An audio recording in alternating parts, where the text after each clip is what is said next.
The matter of heaven and earth is one thing. The beauty of heaven and earth is another. Likewise, the Confessions of Augustine of Hippo, or Saint Augustine, is a titanic work of literature, of memoir. It is an incredibly valuable work, a touchstone in European cultures and their descendants for over 1,000 years. And yet the reasons that this work continues to resonate in the 20th century, especially now in the 21st century, are perhaps different from those for which it was valued and esteemed so highly for over 1,000 years. It is a work in which Augustine examines concepts that continue to be ideas we grapple with, ideas around memory, time, perception, how we process our existence, and what it means to be alive. Those are ideas that he's examining here. There are ideas here in which he prefigures some of the great modernist ideas in literature, the stream of consciousness, the way that a work can unspool the infinity that exists and resides within each person's mind, and frankly could possibly exist within just a moment of our existence, and the concatenation of thoughts that succeed upon one another. That's all in here.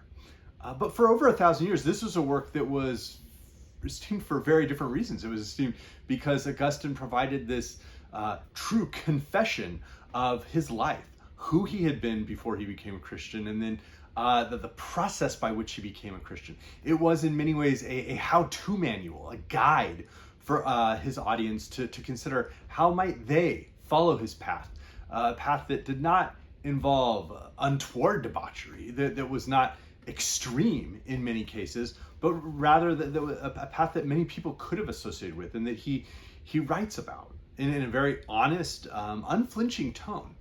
It is a book in which there is this profound dichotomy between his optimism at the life he now leads, the hope he has, specifically through God, the God he has found, but also this sense of pessimism about the world, this sense that so much that he had valued and wasted his time on, in his own words, was vanity, as in Ecclesiastes.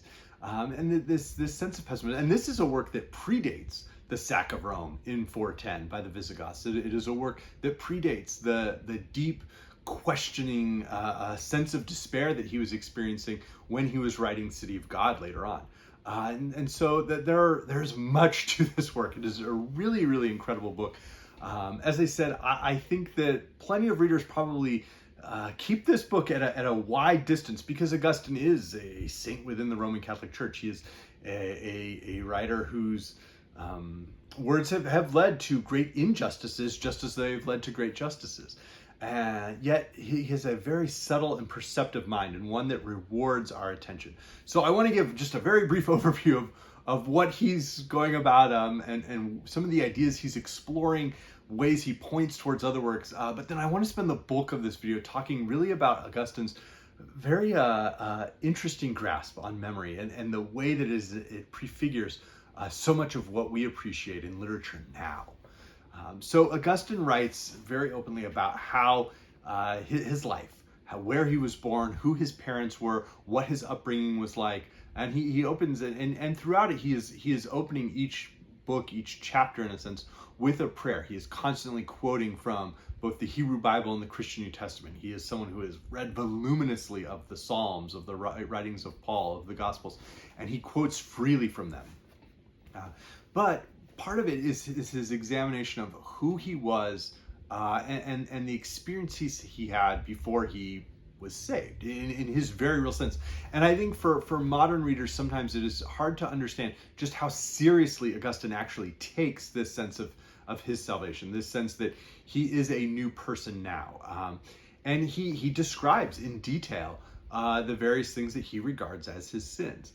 At times they seem almost comical. They are mundane, and he belabors what it meant to be evil in this way. He compares himself to Catiline, the man who was trying to overthrow the Roman Republic in decades previous to Julius Caesar doing the same.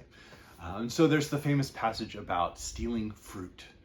And he writes, I wanted to carry out an act of theft and did so, driven by no kind of need other than my own inner lack of any sense of or feeling for justice, Wickedness filled me. I stole something which I had in plenty and of much better quality. My desire was to enjoy not what I sought by stealing, but merely the excitement of thieving and the doing of what was wrong. There was a pear tree near our vineyard laden with fruit, though attractive in neither color nor taste. To shake the fruit off the tree and carry off the pears, I and a gang of naughty adolescents set off late at night after, in our usual pestilential way, we had continued our game in the streets. We carried off a huge load of pears, but they were not for feasts, but merely to throw to the pigs. Even if we ate a few, nevertheless our pleasure lay in doing what was not allowed. Such was my heart, O God, such was my heart. You had pity on it when it was at the bottom of the abyss. Now let my heart tell you what it was seeking there, and that I became evil for no reason. I had no motive for my wickedness, except wickedness itself. It was foul, and I loved it. I loved the self-destruction. I loved my fall, not the object for which I had fallen, but my fall itself. My depraved soul leaped down from your firmament to ruin.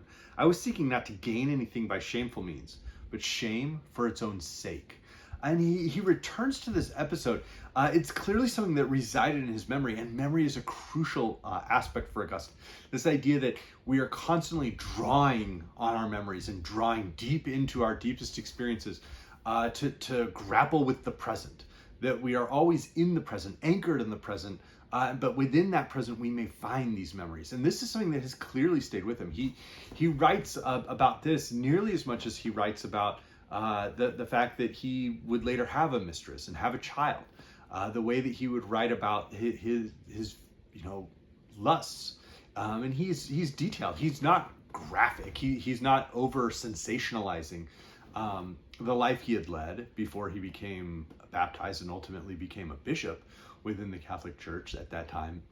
But he is very open about who he has been and what his experience has been. And there's something in that is very powerful, that we have someone who is not writing and over sensationalizing how awful he has been.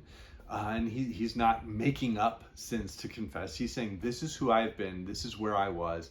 Many of you have been there too. Think about this. Reflect on this.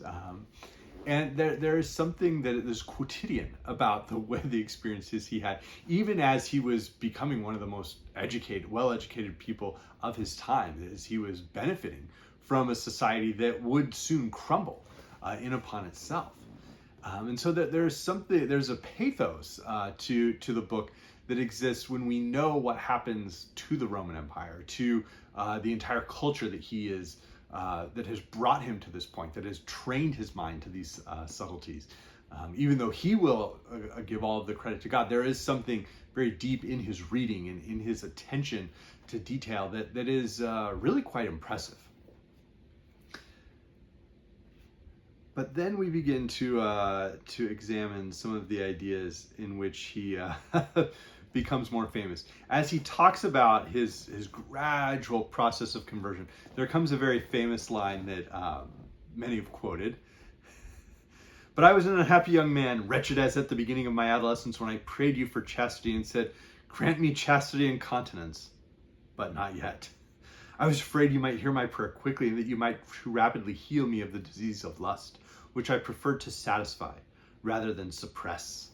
And there's a turn of phrase that he possesses that reveals his deep training as a rhetorician. He talks about reading Aristotle and the different avenues he had sought, and there's sense that he was always finding something lacking there, and ultimately how he had come to this realization. There are echoes of this in the writings of someone like C.S. Lewis in the 20th century, who I think there are plenty of readers who castigate Lewis, but there is something very plain about how both Augustine and Lewis are willing to say, I was not always a Christian. I was not raised to believe all of these things and have wholeheartedly accepted them my entire life. Rather, this has been an accounting of how I have come to this place.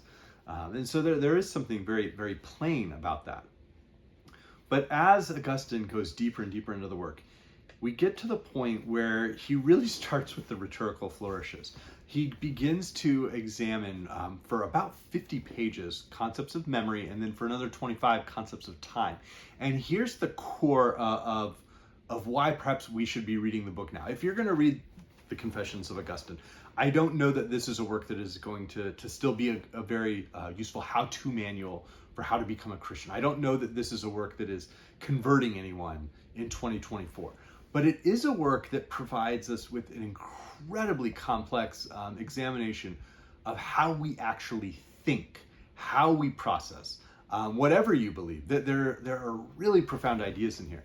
So if you were interested in reading this, you don't have to read the entire work, but I would recommend take an hour or two and read books 10 and 11. That's it. And if you find something there to grapple with and appreciate, read the rest of the book, and then consider starting over and reading Augustine's account of his life. Because from book 10 on, it really is much less about his life and is just about his ideas. And this is where it gets really fascinating. He writes, "Memory preserves in distinct particulars and general categories all the perceptions which have penetrated, each by its own route of entry. Thus lights in all colors and bodily shapes enter by the eyes. By the ears, all kinds of sounds, all odors by the entrance of the nostrils, all tastes by the door of the mouth. The power of sensation in the entire body distinguishes what is hard or soft, hot or cold, smooth or rough, heavy or light, whether external or internal to the body. Memory's huge cavern, with its mysterious secret and indescribable nooks and crannies, receives all these perceptions to be recalled when needed and reconsidered. Every one of them enters into memory, each by its own gate, and is put on deposit there. The objects themselves do not enter, but the images of the perceived objects are available to the thoughts recalling them. But who can say how images are created, even though it may be clear by which senses they are grasped and stored within? For even when I am in darkness and silence, in my memory I can produce colors at will and distinguish between white and black, and between whatever other colors I wish. Sounds do not invade and disturb my consideration of what my eyes absorb, even though they are present and as it were hide in an independent storehouse. On demand, if I wish, they can be immediately present." And he goes on to write, "So I recall at pleasure other memories which have been taken in and collected together by other senses. I distinguish the odor of lilies from that of violets without smelling anything at all. I prefer honey to a sweet wine, a smooth taste to a rough one, not actually tasting or touching at the moment, but by recollection."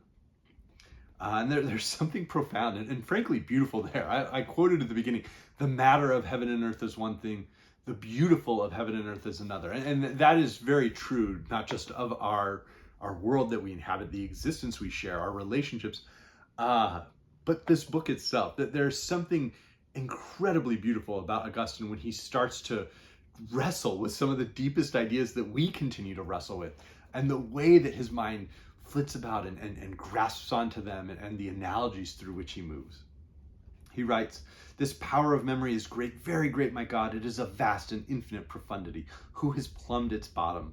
This power is that of my mind and is a natural endowment, but I myself cannot grasp the totality of what I am. Is the mind then too restricted to compass itself, so that we have to ask what is that element of itself which it fails to grasp? Surely that cannot be external to itself. It must be within the mind. How then can it fail to grasp it? This question moves me to great astonishment. Amazement grips me. People are moved to wonder by mountain peaks, by vast waves of the sea, by broad waterfalls on rivers, by the all-embracing extent of the ocean, by the revolutions of the stars. But in themselves they are uninterested. They experience no surprise that when I was speaking of all these things, I was not seeing them with my eyes." And isn't that true? As he writes, how is it that we are able to perceive all of these things, and we know that our mind must possess these memories and possess the ability to perceive these things, and yet here is something that we struggle to perceive, that we struggle to actually wrap our minds around. The mind is twisting about itself. He writes this incredible metaphor that I won't read it in emphasis, but he writes about the stomach of the mind, this idea that we're digesting things, that we deposit things there, and then perhaps we can find them, use them in some way. And he writes about being able to recall things that are themselves unpleasant, and yet being able to find joy in that moment, and being able to recall these moments that the sublime, in a sense, these ideas that are just within our perception. They're at the very edge of our reason and our rational minds, and there we start to find the emotions that that we struggle to perceive, that we struggle to rationalize, and that border where we're right there and we seem to have it in our possession, and then there's something that tumbles over us and tumbles us over the edge and sends us into an emotion that we don't necessarily have control over. The idea that memories succeed upon one another is just incredible. He writes about forgetfulness and what does it mean to forget. It's great is the power of memory, an awe-inspiring mystery, my God, a power of profound and infinite multiplicity. And is this mind?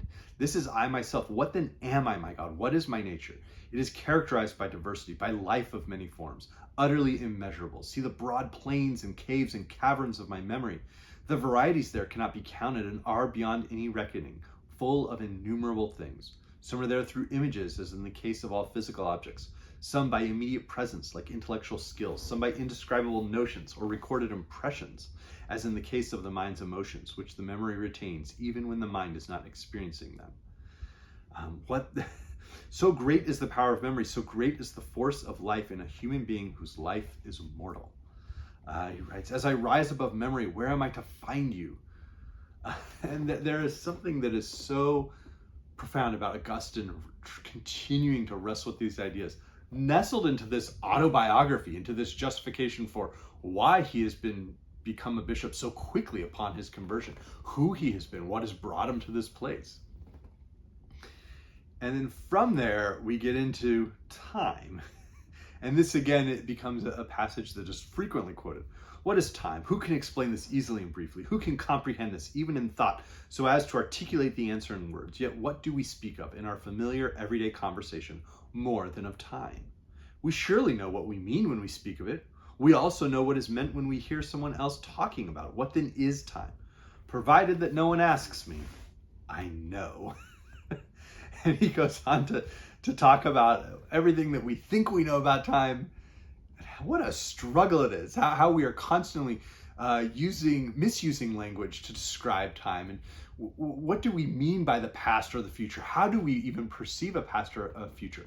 What does it mean to say that this was a long time ago, or this time took longer than some other time? And how it's all through within our mind we're perceiving this. These are ideas that we continue to experience, that some of the greatest novelists and the advances that they were really pushing forward in the 20th century, continuing now into the 21st century, about ideas around time and perception. These are ideas that they were constantly obsessing over. And here's Augustine, circa 400, obsessing over these ideas. If I want to explain it to an inquirer, I do not know, but I confidently affirm to myself to know that if nothing passes away, there is no past time, and if nothing arrives, there is no future time, and if nothing existed, there would be no present time. Take the two tenses, past and future. How can they be when the past is not now present, and the future is not yet present? Yet if the present were always present, it would not pass into the past. It would not be time, but eternity. If then, in order to be time at all, the present is so made that it passes into the past, how can we say that this present also is? The cause of its being is that it will cease to be. So indeed, we cannot truly say that time exists, except in the sense that it tends towards non-existence. He writes, that present consciousness is what I am measuring, not the stream of past events which have caused it. When I measure periods of time, that is what I am actually measuring. This idea that it is through our consciousness that we're perceiving things. He notes, the future diminishes as the past grows until the future has completely gone and everything is in the past. But how does this future, which does not yet exist, diminish or become consumed? How does the past, which now has no being, grow, unless there are three processes in the mind, which in this is the active agent? For the mind expects and attends and remembers, so that what it expects passes through what has its attention to what it remembers. Who therefore can deny that the future does not yet exist? Yet already in the mind there is an expectation of the future. Who can deny that the past does not now exist? Yet there is still in the mind a memory of the past. None can deny that present time lacks any extension because it passes in a flash. Yet attention is continuous, and it is through this that what will be present progresses towards being absent. A long past is a long memory of the past. And he goes through examples of this, and yet there is this really interesting way in which he's constantly finding that we are anchoring ourselves in the present and trying to divide up a day and saying, okay, but what is the present? Is the present this year? What is the present? Is it this week? Is it this day? Is it this hour? Is it this minute? Is it this moment?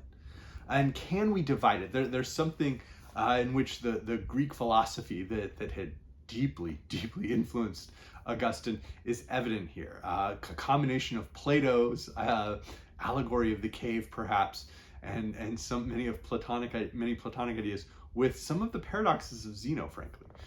And that we're drawing in on this, and Augustine's trying to subdivide our time and subdivide the present to find out when it actually is. How do we anchor ourselves in the present?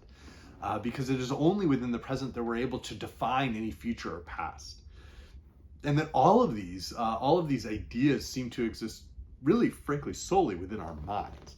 That there is this mind castle, this mindscape that we can explore, and that there's a wonder to that. And that this is the wonder that Augustine is frankly, I think, fascinated by and exploring in detail here, just as much as he's exploring his life and the passage of his ways, his time. But one last little teaser for those who want to read more of Augustine is that right towards the end, in book 13, the final book, he has this tiny paragraph in which he mentions an idea about the Trinity, very complex idea again, something that he's going to then belabor over for years in order to ultimately produce a book on the Trinity. He notes, who can understand the omnipotent Trinity? Mind you, we've already identified that we really can't understand time and plenty of other things, but who can understand the omnipotent Trinity? Yet everyone speaks about the subject, if indeed it can be the matter of discourse. It is a rare soul who knows what he is talking about when he is speaking of it. People debate and quarrel, and without peace no one sees that vision. I wish that human disputants would reflect upon the triad within their own selves.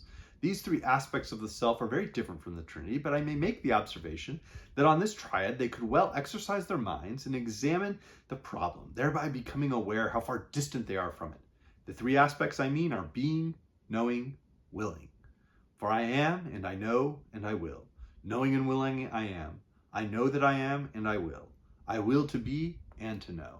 And that exploration is going to become a major focus of Augustine for many years as he produces the Trinity. But I return to the end, where Augustine says, the matter of heaven and earth is one thing, the beauty of heaven and earth is another. And as he gets into it, he writes, as he closes out, what man can enable the human mind to understand this? What angel can interpret it to an angel? What angel can help a human being to grasp it? Only you can be asked. Only you can be begged. Only on your door can we knock. Yes, indeed, that is how it is received, how it is found, how the door is opened. And I want to return from that to the very beginning, where he notes on the first page of the Confessions, in seeking him, they find him, and in finding him, they will praise him. Lord, I would seek you, calling upon you, and calling upon you is an act of believing in you. And there's something elliptical about Augustine. As I said, there's something about Augustine that smacks of the modernists in the 20th century and of the autofiction of the 21st century. And there we have it. We have the elliptical loop that I'll be mentioning in just a moment. Now, as I said, Augustine is deeply, deeply read in writers like Plato, the Enneads of Plotinus, and other Greek philosophers, Middle and Neoplatonic philosophers. He would, in later years, go on and write the enormous City of God. But I would not approach this without approaching the Confessions. And again, if you're really interested in Augustine, just jumping into Book 10, Book 11, really gives you a sense of what his mind is capable of, and then explore the rest. Similarly with City of God, it's probably not best to just dive in. Jumping around, starting in with book 14 perhaps, a little bit later on, really gives a sense of what he's actually trying to write about. Augustine is someone who could bury his lead sometimes. Additionally, his political writings, the great volume, an Augustine Synthesis that was edited in the 1950s, those have all sorts of just profound moments he would have in just what were seemingly throwaway lines in sermons or on an annotation of the Psalms or something. There's just very, very subtle and profound thought there. In terms of Augustine's own influences, in addition to Plato, certainly the letters from Paul are absolutely crucial, and the way that he's interpreting them, the Bible itself, whether it's Genesis, whether it's the Psalms, he's constantly quoting from the Psalms, but those are crucial influences. The Desert Fathers are perhaps not quite as much of an influence. He very much is reading the New Testament, the Hebrew Bible, from the lens of someone who has been deeply trained in Aristotelian rhetoric, in Aristotelian logic, someone who's read deeply in Plato. There's also something, the former teacher perhaps of Virgil, there's something about Augustine's journey, sort of almost as a conscious non-example of the journey of Aeneas, that they are both ultimately ending up in some promised land, explicitly guided by their God to this promised land, and the way in which Aeneas rejects Dido, the way in which Augustine is rejecting both his mistress with whom he has a child, and also then the wife he would have had. There's something there where Augustine seems to be almost finding these parallels where perhaps none even existed, and yet he finds them within his own narrative. And that's, I think, quite fascinating and profound. A later writer, someone who sort of follows in Augustine's footsteps, would be Boethius with the Consolation of Philosophy, written as he was imprisoned and knowing he was going to be executed, and executed in a frankly horrifying, truly horrifying manner. I had mentioned, of course, Plato. And there's something about Augustine in which he's quoting not just from Plato, but he's reflecting ideas from minor works of Plato, like Statesman and such, that's really quite fascinating. I mean, just an incredible reader. I think it's important to contrast the Confessions of Augustine with the Meditations of Marcus Aurelius. One of these is much more frequently read than the other. While the Confessions was I think a much more popular work for centuries, the Meditations have become this work that so many people gravitate towards, and yet I find much more to appreciate and question within Augustine's writings than, frankly, in those of Marcus Aurelius. There were certainly the Confessions as this kickoff of confessional literature, and it's something that various writers across the world have noted.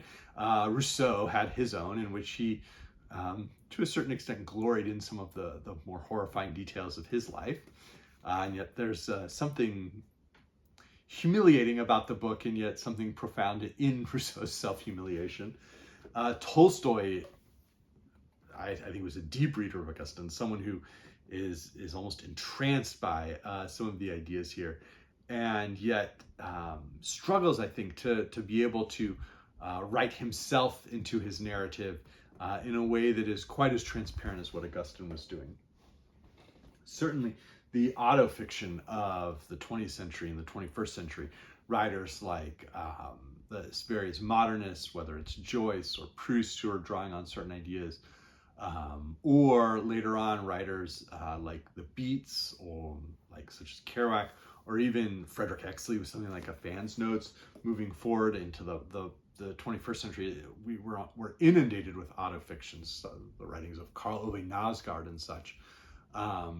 Even the stream of consciousness writings of someone like Jan Fosse, I think, are following in footsteps that Augustine very much placed down quite firmly.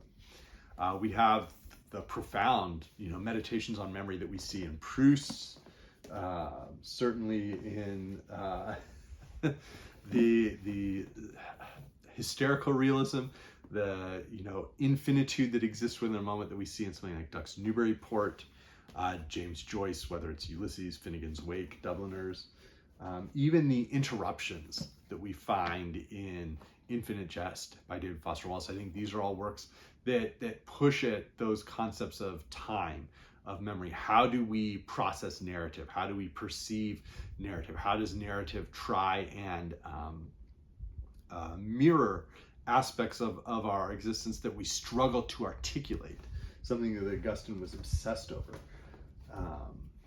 Even writers like Thomas Bernhard, I think are close, or in the writings of Jorge Luis Borges, whether it's the Aleph or something like the Library of Babel.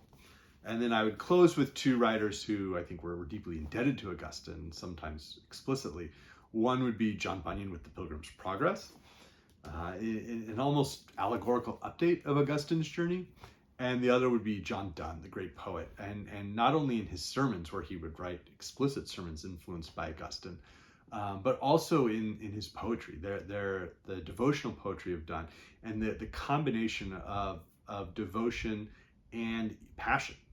Augustine was a man of passion, for better or worse, for better and worse. He was a man of deep passion, not only of deep intellect. And that's something that comes through in the writings of John Donne. It's why I think we continue to read both of them today. So let me know if you've ever read Augustine, if you've read the Confessions. I hope everyone's doing well. Thanks. Bye.